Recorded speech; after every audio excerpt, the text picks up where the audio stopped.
So welcome back to another video that we will be having for today. So we will be continuing our discussion about your spectrophotometer. So your spectrophotometer is one very important optical instrument that we are using in the clinical laboratory science field. Okay. So what we're going to discuss again today is your spectrophotometry, and now we will be diving into the different components of your spectrophotometry. I know that some of you are trying to read your Bishop and even trying to read your Henrys, and some terms are actually very hard to understand. But hopefully, after this discussion, you will be enlightened and you will be having a smile in your faces because you understand it now more than ever. So, the different components of your spectrophotometer is very important. Each of the seven components of your spectrophotometer provide a very specific function for your spectrophotometer. So this is actually taken from your Macpherson and Pencos, your Henrys, as we call it. So this is actually the picture of the interior of your spectrophotometer. So what you see here from A to G, this is your light source. So please follow along with my cursor. So this is your light source, and of course, the light source provide your light. It will be entering your entrance slit and then going to your monochromator. So this monochromator here, and now you see that we are talking about your a spectrum of light. Again, because we are dealing now with your spectrophotometer and not just a simple photometer. Okay, so this is your exit slit and eventually going to your cuvette or your sample cell, and then this is your photo detector.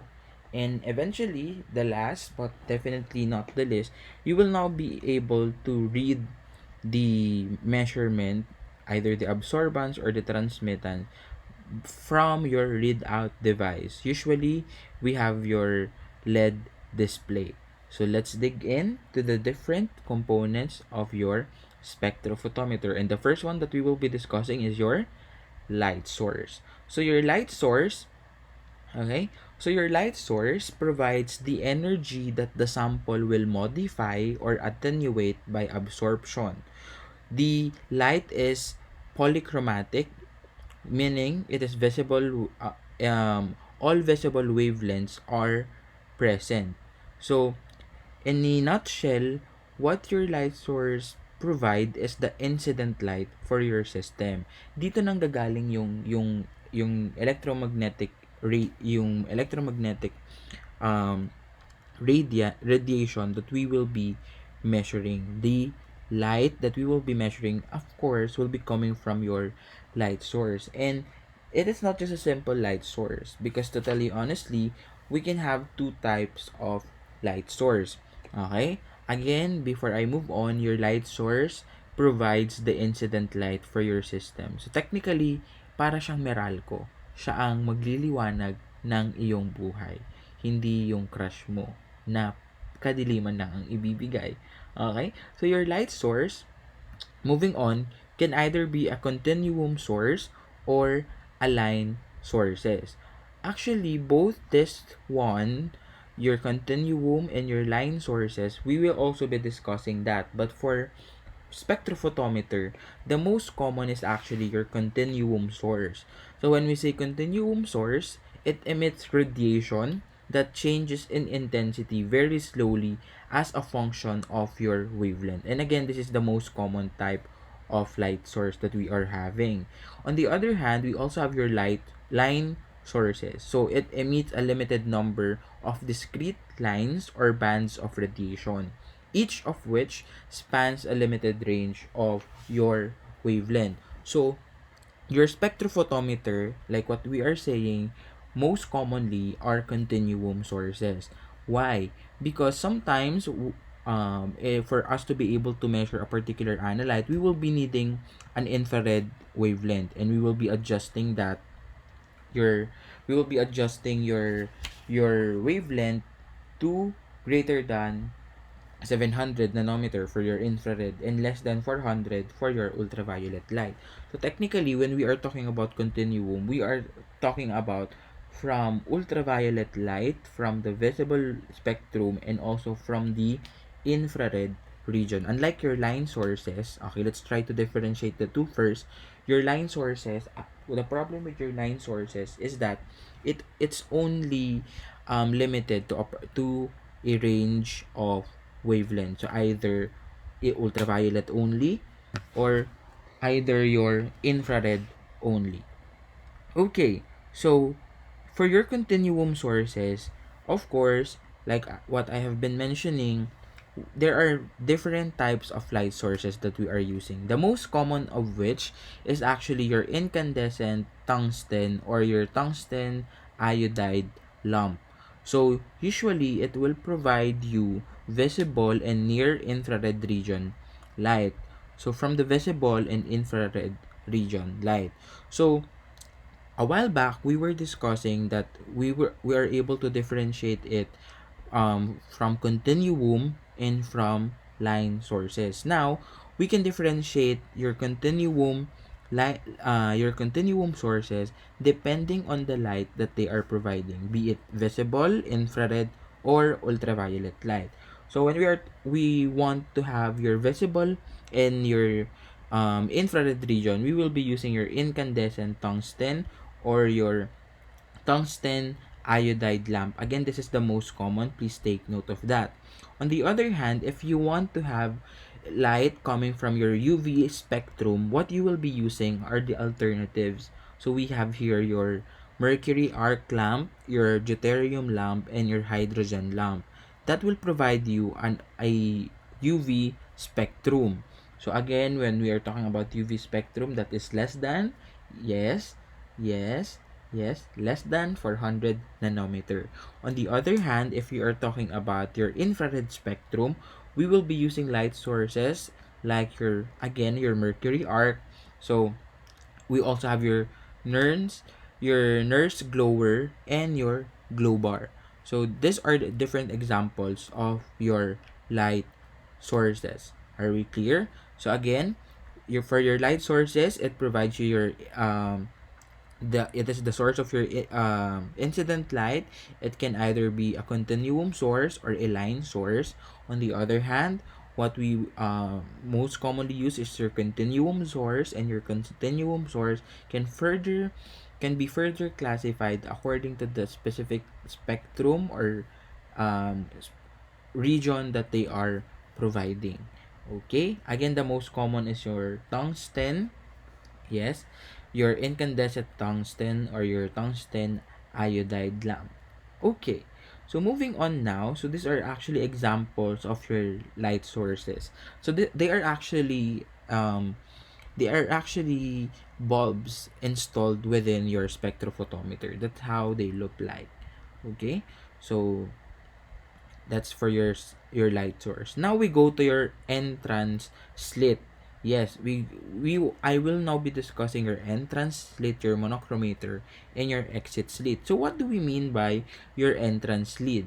Okay, your entrance slit, technically this is where this is the first passageway or the first aperture or opening that your light will be coming in. So, given its name, entrance, dyan pumapasok yung light. Sir, why do we need to have an entrance slit? Take it for example, your entrance slit look like a gate. Okay? It actually looks like your gate. It will only permit or it will only limit the light that will be passing through. Okay? Sir, why do we need to do that? We want again now to minimize the stray light. Okay? We want to minimize the stray light. And what we are preventing is the entrance of your scattered light. Okay? The entrance of your scattered light. Of course, you all know that if you are not covering a particular premise or a particular property, anyone can just come in to that particular property. Similarly to your spectrophotometer. You want the light that will be coming into your system, your spectrophotometer, will only be coming from your light source. Okay? Not from the light from your environment, not from the light from any other sources, but only the light coming from your light source. Okay? Are we clear? So, again, what are we preventing? We are preventing your stray light. So, what do we mean by stray light? This now refers to any wavelength outside the band.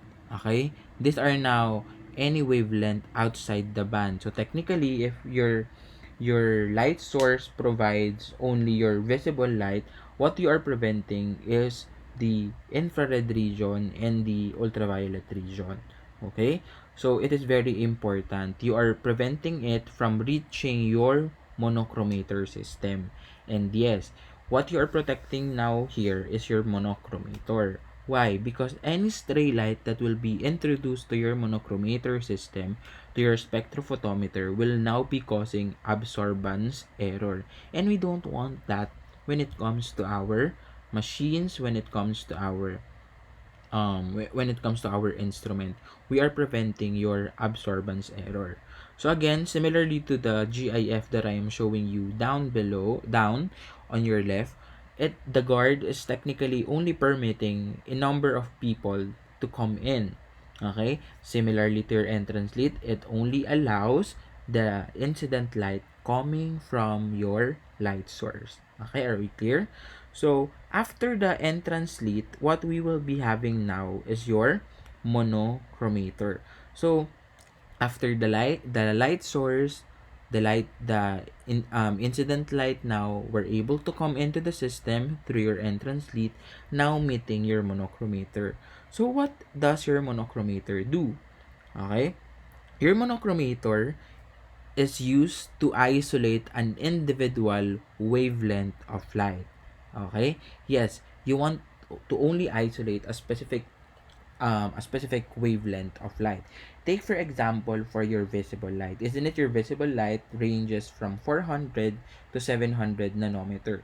Take for example the wavelength that you will be needing for your experiment for the measurement of your analyte is 500 nanometer. Okay? And you have to be able to do that.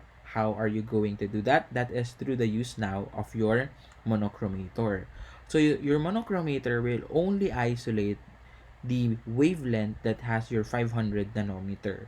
Okay? So the degree now of isolation when it comes to your wavelength is very much affected by your monochromator and your entrance and your exit slit. I underline that because it's very important. These are the three factors that affects the degree of wavelength isolation. Again, the three factors that affect your wavelength isolation is your monochromator and the width of your entrance slit and the width of your exit slit. So, similarly to the GIF that you are seeing on your left, that is how your monochromator works.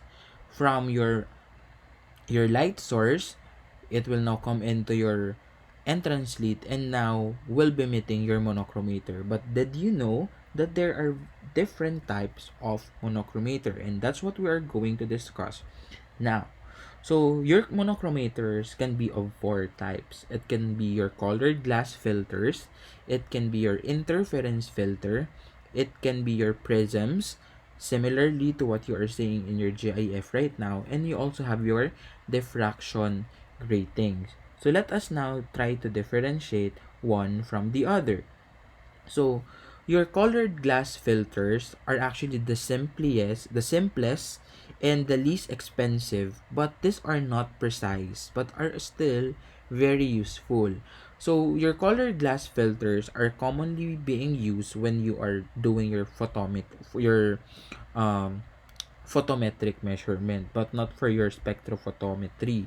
Why? Because it only produces a monochromatic light based on the principle of constructive interference of wave. Okay? Based on the constructive interference of wave. So, technically, your colored glass filters, again, is, yes, simple. It is inexpensive, but it is imprecise. So, we cannot still use that very much. So, what do we mean now by your constructive interference? Okay, constructive interference. So technically, your constructive interference, this is when two way two electromagnetic waves meet, and they will technically, this is the idea, they will there is an addition or a synergism um between those two um electromagnetic wave. So technically, if the one wave coming in is 1 meter and the other one is also 1 meter, when they meet, they will actually be adding up to each other, making now a 2 nanometer or a 2 meter peak. Okay, a 2 meter peak. So that is your constructive. Technically, pag sinabi natin constructive, nagkakaroon ng synergism or nagkakaroon ng ng addition or may nabubuo na much bigger wave. So much about that. Your colored glass filters is not commonly used in the laboratory. Okay? But again, next one, we have your interference filter. So what are interference filter on the other hand? This interference filter also provides monochromatic light, and again, based on the principle of your constructive interference. So it transmits multiple of the desired wavelength, and they require accessory filter to eliminate this harmonic wavelength. Okay? So your interference filter can be able to dissect or to spread out your light into many different wavelengths, but the downfall here is that you will be needing an accessory filter for you to be able to isolate your desired your desired um your desired wavelength. Okay, on the other hand, when we are talking about your interference filter, what happened here now is also through your constructive interference wave. Again, when it comes to your in the laboratory, your interference filter is not very much used in the laboratory. Okay, but we will go on to that very important monochromator later on. Okay, so we're finished with your monochromator, your colored glass filters, and your interference filters. Now we go to your prisms. Okay, your prisms can also act as your monochromator, and that is how it does it. Okay, so your prism here, technically, when the light coming from your light source enter your entrance slit and meet to your prism, your monochromator, it will now um disperse the light into its different region. So your prisms are wedge-shaped glass or quartz or sodium chloride, and they are only able to provide you a narrow light focus on a prism. Okay? So it will now be separating your visible light into a continuous spectrum. Okay? It will now be differentiating it to a continuous spectrum, and you will only be having the desired wavelength to pass through your exit slit. But in the laboratory, what is commonly used is actually your diffraction gratings. Okay, your diffraction gratings are actually the most commonly used monochromator because it has a better resolution than your prism. When I say better resolution, there is a better isolation of the desired wavelength. So your diffraction gratings actually has parallel grooves or slits into an aluminized surface of a flat piece of a crown glass. So your wavelengths are bent as they pass a sharp corner, and diffraction happens. So what do we mean by diffraction? Diffraction is the separation of light into component wavelength, and it is based on the principle that wavelengths bend as they pass a sharp corner. So technically, what we have let me see if we have a picture. Yan. So technically, what we have here is a diffraction grating. So what happened is that when your incident light hits the sharp corner, it will now be diffracted, or it will now be scattered. That is now your scattered radiant energy. And this scattered radiant energy now signifies a particular wavelength. And you are only able to allow a specific type of wavelength that will pass through. Okay? That will pass through. Pass through what? That, that, that will pass through your exit slit. So, what about now your exit slit? But again, before I move on to your exit slit, again, your monochromator, what your monochromator does is to isolate a specific or an individual wavelength. So technically, the light coming from your light source is a general light. So you have um to scatter that, you have to separate the specific wavelength that you want. So you can use your colored glass filters, you can use your interference filters, you can use your prisms, but the most commonly used is your diffraction grating. Why? Because it will provide you better resolution. So better resolution, better isolation of your particular wavelength. So after it passed through your entrance slit, okay, preventing stray light, it go now to your monochromator, and you want to isolate only a specific type of wavelength. And that is through the help now of your exit slit. Okay? So your exit slit. So your exit slit, on the other hand, controls the width of the light beam that will reach now your sample cell, or your cuvette, or your solution. So your exit slit allows only a fraction of the spectrum to reach the sample cuvette. Okay, to reach the sample cuvette. So the narrower the band pass, the greater the resolution. Okay, the narrower the band pass, the greater the resolution. In some of the books that you will be seeing, you will actually not be seeing entrance slit and exit slit, because in some, they are actually considering your entrance slit, your monochromator, and your exit slit as the monochromator it in general. So those three components sometimes is being called as your monochromator in some books that you might be reading. But each of them um has different purposes and function. Your entrance slit prevents your stray light. Okay, prevent your stray light. Your monochromator, it is the one that diffracts the light to a to it continues a spectrum. And your exit slit now only allow the wavelength of interest. So technically, it's like a filter now. Okay, it will only try to allow the wavelength of interest to reach your sample cuvette. Sir, what are you talking about, sample cuvette? So let's move on so that you would understand better. Your sample cell, okay, your sample cell, also known as your cuvette, also known as your analytical cell, is the one that holds the solution of which the absorption is to be measured.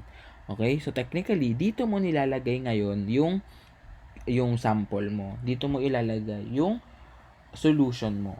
Okay? That you want to measure. So, when it comes to your cuvette, we also have different types of your cuvette. Okay? We also have different types of your cuvette. So, we have your glass cuvette for the visible range. We have your quartz cuvette for your UV range. And we also have your borosilicate from your ultraviolet onto your infrared region. And you also have your soft glass. Okay? So I want you to take down notes. I was not able to have it in the PowerPoint, but please take note that your cuvette is very important. Okay? Your cuvette should be scratch free. Okay? Why? Because scratches on the optical surface can scatter light and can cause erroneous results. Okay? It can cause erroneous results. On the other hand, there are actually on what you are seeing now are the different kinds of cuvette according to its composition. But there are also technically two types of cuvette according to shape. Even shape, sir. Yes, according to shape. We actually have round cuvettes and we have your rectangular or your square cuvette. What I want to emphasize with this one is that the most commonly used, based even looking at your picture, are actually your what? Your rectangular cuvette. Why rectangular? Remember your Beer's law, isn't it? In your Beer's law.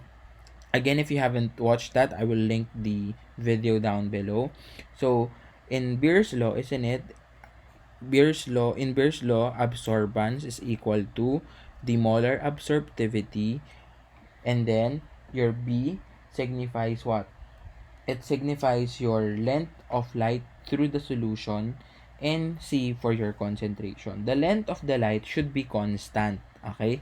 And technically, bakit why are they using your your rectangular cuvette more compared to your circular cuvette is because it is um it is easier actually to maintain the the length of light or the measurement of the cuvette if it is rectangular compared to a circular. Okay, compared to perfecting a circle or perfecting the diameter. Okay? So, that is for your sample cell. Okay? So, your sample cell contains, technically, in its simplest definition, it contains the solution that you are trying to measure. Okay? So, that is for your sample cell. I hope we're still on the right track. If not, you can rewind the video, which is very much important and very much useful. So we're actually down to the last two components of your spectrophotometer. Okay?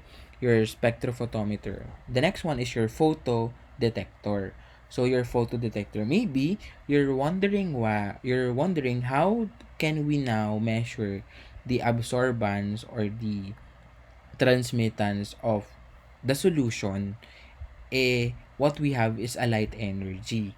Okay? Isn't it?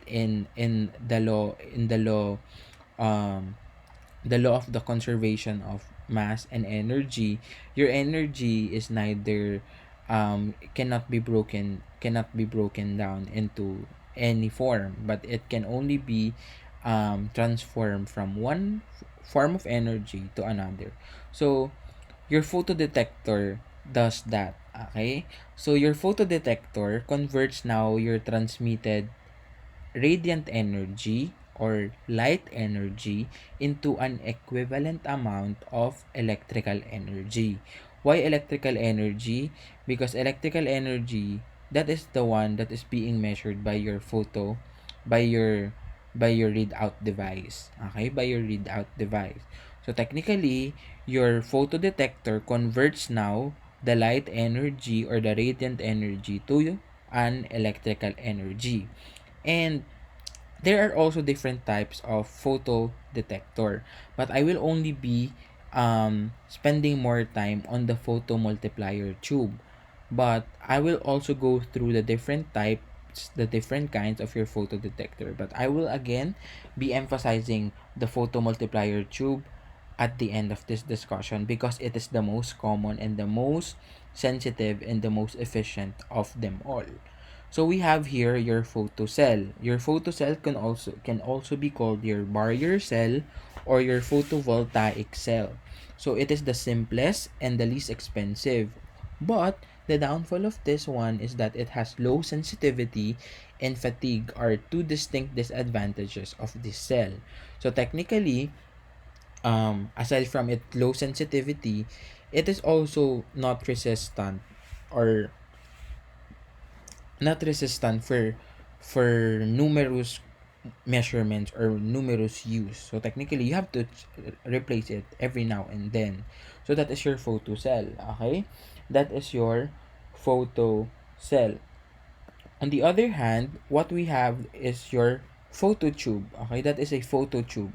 So pardon for the sorry for the typo error, but that is a photo tube.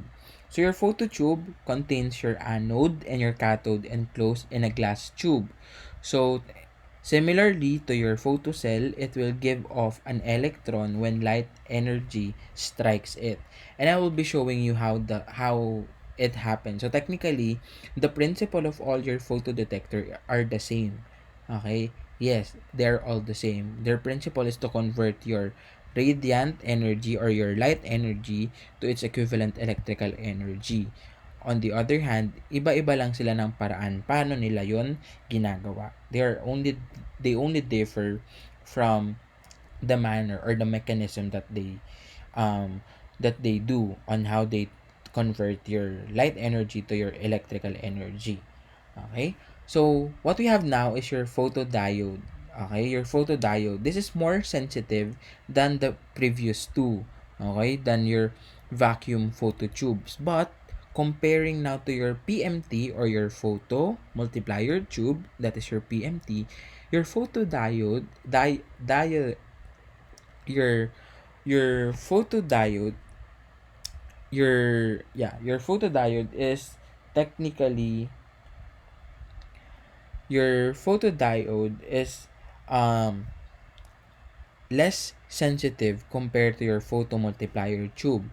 Although, it can actually detect multitude of wavelength, which is good, but the problem with your photodiode, it only detect less amount of light.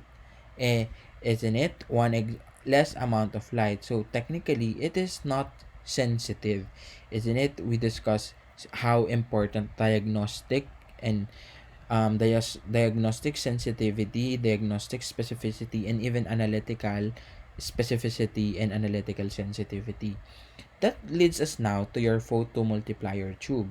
Tanan! So your photomultiplier tube is the most common type of your photo detector. Your photomultiplier is most common because it can actually detect a wide range of your wavelengths or your light. It can actually detect your visible light and even your ultraviolet region. So, why is photomultiplier more the most common compared to the other three? Because it is more sensitive. It is actually 200 times more sensitive than all the other. Sir, how sensitive is your photomultiplier tube? It is sensitive in a way that it amplifies the radiant energy. I know it's kind of difficult to comprehend, but later on, I will be showing you a video, a GIF, and a picture on how does it happen. So, your photomultiplier tube is an excellent photo detector because of its sensitivity and rapid response. Okay? Rapid response is very important when we go to your atomic absorption spectrophotometry or your AAS. Okay? And I will be explaining that to you thoroughly para maintindihan ninyo, for you to understand it well. So your photomultiplier tube can detect very low level of light and quick bursts of light.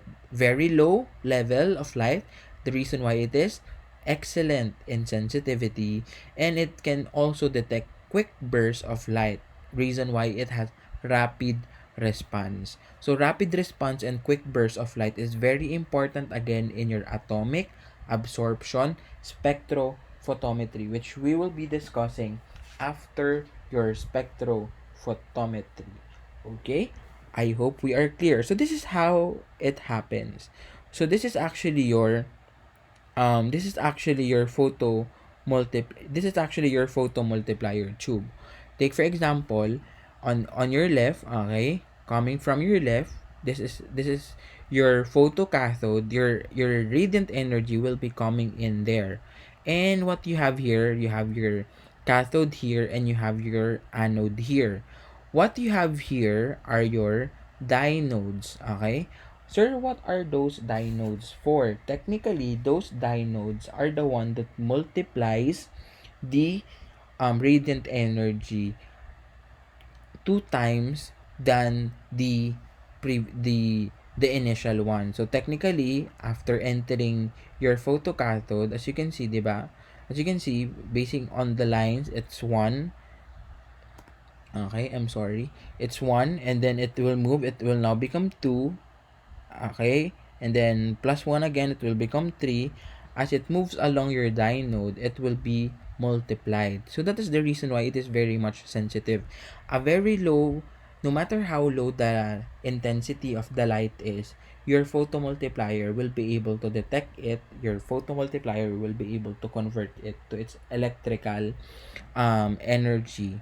Okay, to an electrical energy, because it is able to technically multiply the light. Okay? That's the reason why it is called your photomultiplier tube. In the photomultiplier tube, you actually try to multiply the multiply the photons, or multiply the light. Again, it is very excellent because of its sensitivity and rapid response. Okay? So, that is how your um, electrode works. So I'll try to show you a picture, because I think I cannot show you here. So because it was now overlap. So here, what you see here now is actually the photo multiplier tube. So technically, that is what happened. The light from the sample enters here, and then it will move from one dynode to another, and then to another, and to another, now multiplying or amplifying now the light. Okay, amplifying now the light. So let's move on now to your last component of your spectrophotometer, your readout device. So what about your readout device? Technically, your readout device displays the output of the detection system. Okay? It displays now the output of the detection system. So technically, dito mo mababasa yung results ng absorbance or ng transmittance mo. Before we actually have your galvanometer, before we have this line, so the more electrical energy, the more that this galvanometer will move. Okay? Unlike now, we have your LED. We have your LED now, and those LED are the one that releases your results. So that is your readout device. Your LED is the one, your light emitting diode. So is the one now that will be releasing your results. So that is for your readout device. So again, it is very important for you to to understand. So these are our references for this topic. And aside from that, before ending, let's try to review. This is your light source. Your light source again is your light source provides the incident light for your system. This in itself, this one in this box, collectively known as your monochromator. Your monochromator is composed of your entrance slit that prevent entrance of your stray light. Your monochromator itself is the one that isolate a specific wavelength. And then your exit slit only allows the wavelength of interest to pass through.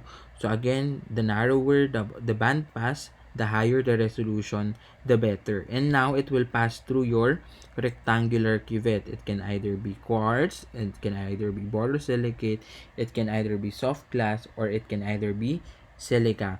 So this is where your solution is contained.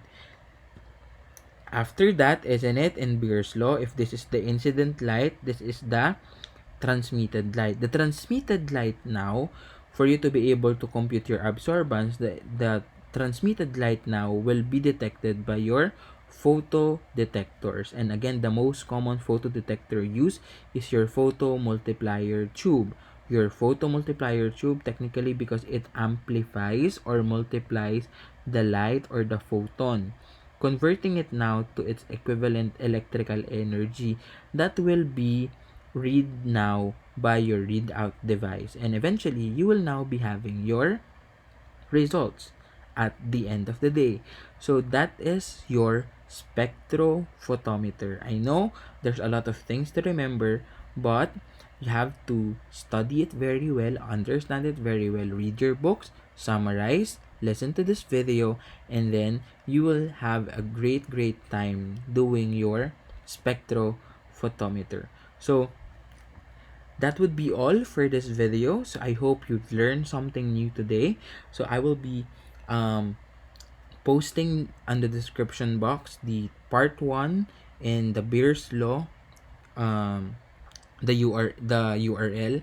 And then if you have any question, you can message me, or you can comment down below, or you can just message me, and we will be having an online or a live stream discussion regarding this. So I hope you had a great time.